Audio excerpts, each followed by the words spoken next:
Hey everyone, welcome back to Bad Bassin'. Today we're going to cover a couple different ways to rig the Wacky Rig. Now let's get into it. Hey everyone, so here we have our worm and our hook. Now I'm going to show you two different ways to hook this up on a Wacky Rig. So what is the original way to hook the Senko or your Wacky Rig? Well, it's pretty easy.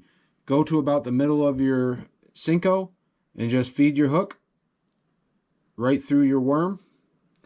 And that is the original way to hook and rig your Wacky Rig. Okay, the first way is going to be with your standard O-ring, but instead of using one O-ring, we're going to use two. So here we have our O-ring tool, and we're going to slide that right over the worm. And we're going to slide these two O-rings down the tool.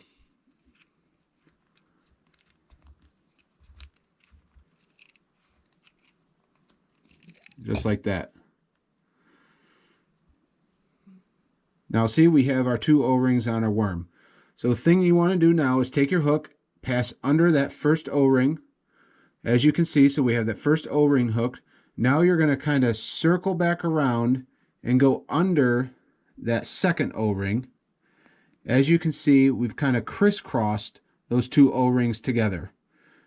So what this does is, using the O-rings, instead of hooking just through the worm, you're able to have more surface area. It holds on to the worm better. It's stronger.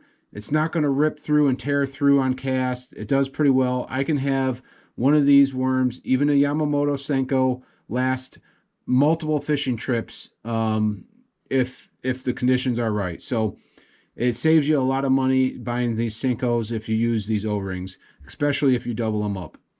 All right, now to our next one. So what is the third way that you can rig a Senko for super cheap? Well, I'm sure you've seen there's a lot of different, sleeves on the market that you can buy. And relatively speaking, they're expensive for what you're actually getting. So what's a cheap way to do it? Well, just heat shrink tubing. So what you want to do is take your heat shrink and you're going to cut it to about maybe a 1/2 inch long. So you're going to use a 1/2 inch diameter and cut about a 1/2 inch piece. Do that. So you have your 1/2 inch piece, pretty simple. You want to feed it through your heat shrink to the middle.